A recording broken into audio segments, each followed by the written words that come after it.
जय श्री कृष्णा। मेरे प्यारे दोस्तों, आज हम जानेंगे 10 बातें जो कृष्ण के जीवन को बनाती है महानतम। जीवन व्यतीत करने के लिए सबसे श्रेष्ठ सूत्र। मैनेजमेंट मास्टर कहें या जगत गुरु, गिरधारी कहें या रणछोड़, भगवान कृष्ण के जितने नाम हैं उतनी कहानियां। जीवन जीने के तरीके को अगर किसी ने परिभाषित किया है तो वो कृष्ण है। कर्म से होकर परमात्मा तक जाने वाले मार्ग को उन्हीं ने बताया है। संसार से वैराग्य को सिरे से नकारा, कर्म का कोई विकल्प नहीं, ये सिद्ध किया। कृष्ण कहते हैं, मैं हर हाल में आता हूँ, जब पाप और अत्याचार का अंधकार होता है तब भी, जब प्रेम और भक्ति का उजाला होता है तब भी। दोनों ही परिस्थिति में मेरा आना निश्चित है। वैसे तो कृष्ण का संपूर्ण जीवन ही एक प्रबंधन की किताब है, जिसे सैकड़ों हजारों बार कहा सुना जा चुका है। कुरुक्षेत्र में दो सेनाओं के बीच खड़े होकर भारी तनाव के समय कृष्ण ने अर्जुन को जो ज्ञान दिया वो दुनिया का श्रेष्ठतम ज्ञान है। गीता का जन्म युद्ध के मैदान में दो सेनाओं के बीच हुआ। जीवन की श्रेष्ठतम बातें भारी तनाव और दबाव में ही होती हैं। अगर आप दिमाग को शांत और मन को स्थिर रखने की कोशिश करें तो सबसे बुरी परिस्थितियों में भी आप अपने लिए कुछ बहुत बेहतरीन निकाल पाएंगे। ये कृष्ण सिखाते हैं। गीता पढ़ने से पहले अगर इसी बात को समझ लिया जाए तो गीता पढ़ना सफल हुआ। कृष्ण का जीवन ऐसी ही बातों से भरा पड़ा है। जरूरत है नजरिए की। उनका जीवन आपके लिए माइथोलॉजी का एक हिस्सा मात्र भी हो सकता है और आपका पूरा जीवन बदलकर रख देने वाला ज्ञान भी। आवश्यकता हमारी है, हम उनके जीवन से लेना क्या चाहते हैं। कृष्ण मात्र कथाओं में पढ़ा या सुना जाने वाला पात्र नहीं है, वो चरित्र और व्यवहार में उतारे जाने वाले देवता हैं। कृष्ण से सीखें कैसे जीवन को श्रेष्ठ बनाया जाए। 10 बातें हैं जो अगर व्यवहार में उतार ली तो सफलता निश्चित मिलेगी। एक शुरू से अंत तक जीवन संघर्ष ही है। कारागृह में जन्मे कृष्ण, पैदा होते ही रात में यमुना पार कर गोकुल ले जाया गया। तीसरे दिन पुतना मारने आ गई। यहाँ से शुरू हुआ संघर्ष देह त्यागने से पहले द्वारिका डुबोने तक रहा। कृष्ण का जीवन कहता है, आप कोई भी हो, संसार में आए हैं तो संघर्ष हमेशा रहेगा। मानव जीवन में आकर परमात्मा भी सांसारिक चुनौतियों से बच नहीं सकता। कृष्ण ने कभी किसी बात की शिकायत नहीं की, हर परिस्थिति को जिया और जीता। कृष्ण कहते हैं, परिस्थितियों से भागो मत, उसके सामने डटकर खड़े हो जाओ, क्योंकि कर्म करना ही मानव जीवन का पहला कर्तव्य है। हम कर्मों से ही परेशानियों से जीत सकते हैं। दो स्वस्थ शरीर से ही विजय है। कृष्ण का बचपन माखन मिश्री खाते हुए गुजरा। आज भी भोग लगाते हैं हम, लेकिन ये संकेत कुछ और है। आहार अच्छा हो, शुद्ध हो, बल देने वाला हो। बचपन में शरीर को अच्छा आहार मिलेगा तो ही इंसान युवा होकर वीर बनेगा। शरीर को स्वस्थ रखना है तो बचपन से ध्यान देने की जरूरत है। ये पेरेंटिंग के दौर से गुजर रहे युवाओं के लिए बड़ा मैसेज है। अपने बच्चों को ऐसा खाना दें जो उनको बल दे। सिर्फ स्वाद के लिए ही ना खिलाएं, तभी वे बड़े होकर स्वयं को और समाज को सही दिशा में ले जा पाएंगे। 3 पढ़ाई किताबी ना हो, रचनात्मक हो। कृष्ण ने अपनी शिक्षा मध्य प्रदेश के उज्जैन में सांदीपनी ऋषि के आश्रम में रहकर पूरी की थी। कहा जाता है 64 दिन में उन्होंने 64 कलाओं का ज्ञान हासिल कर लिया था। वैदिक ज्ञान के अलावा उन्होंने कलाएं सीखी। शिक्षा ऐसी ही होनी चाहिए जो हमारे व्यक्तित्व का रचनात्मक विकास करे। संगीत, नृत्य, युद्ध सहित 64 कलाओं कृष्ण के व्यक्तित्व का हिस्सा हैं।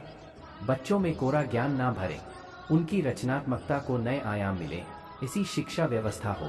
4 रिश्तों से ही जीवन है, बिना रिश्तों के कुछ नहीं। कृष्ण ने जीवन भर कभी उन लोगों का साथ नहीं छोड़ा जिनको मन से अपना माना। अर्जुन से वे युवावस्था में मिले, ऐसा महाभारत कहती है, लेकिन अर्जुन से उनका रिश्ता हमेशा मन का रहा। सुदामा हो या उद्धव, कृष्ण ने जिसे अपना मान लिया उसका साथ जीवन भर दिया। रिश्तों के लिए कृष्ण ने कई लड़ाइयाँ लड़ी और रिश्तों से ही कई लड़ाइयाँ जीती। उनका सीधा संदेश है, सांसारिक इंसान की सबसे बड़ी धरोहर रिश्ते ही हैं। अगर किसी के पास रिश्तों का थाती नहीं है तो वो इंसान संसार के लिए गैर जरूरी है। इसलिए अपने रिश्तों को दिल से जिए, दिमाग से नहीं। 5 नारी का सम्मान समाज के लिए जरूरी। राक्षस नरकासुर का आतंक था। करीब 16,100 महिलाओं को उसने अपने महल में कैद किया था। महिलाओं से बलात्कार में उसे सुख मिलता था।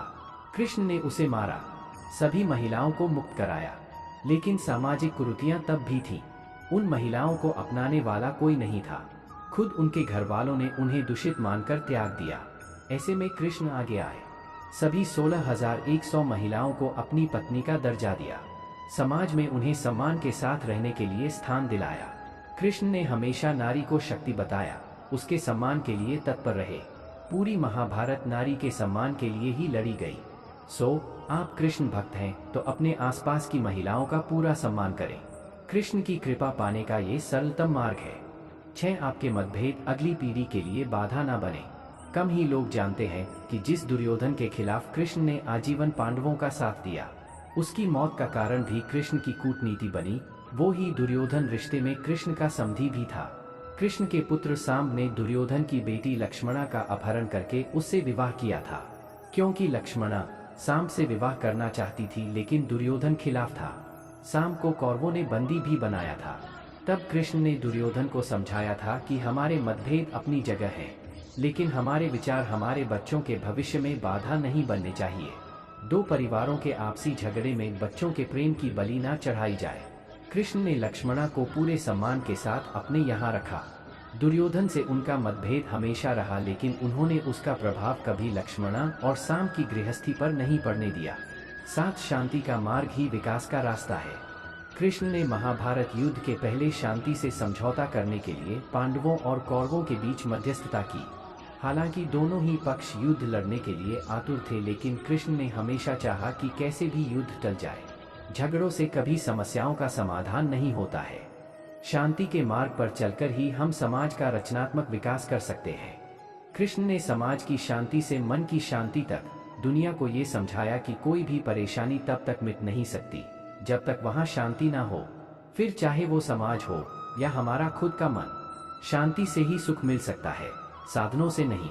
8 हमेशा दूरगामी परिणाम सोचें। महाभारत में जुए की घटना के बाद पांडवों को वनवास हो गया। कृष्ण ने अर्जुन को समझाया कि ये समय भविष्य के लिए तैयारी करने का है।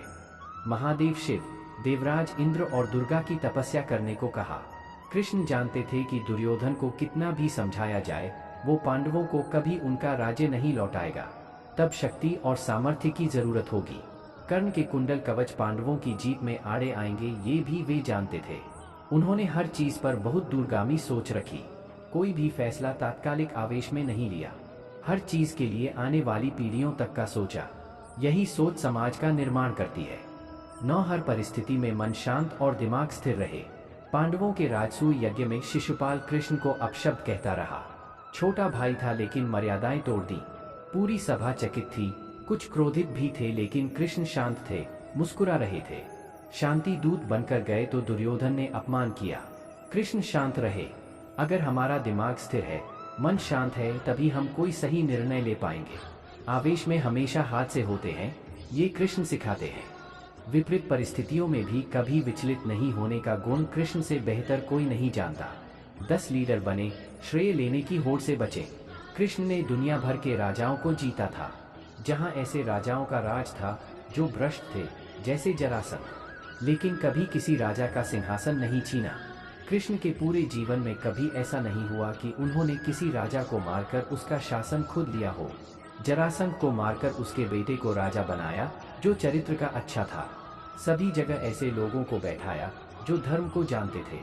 कभी किंग नहीं बने, हमेशा किंग मेकर की भूमिका में रहे।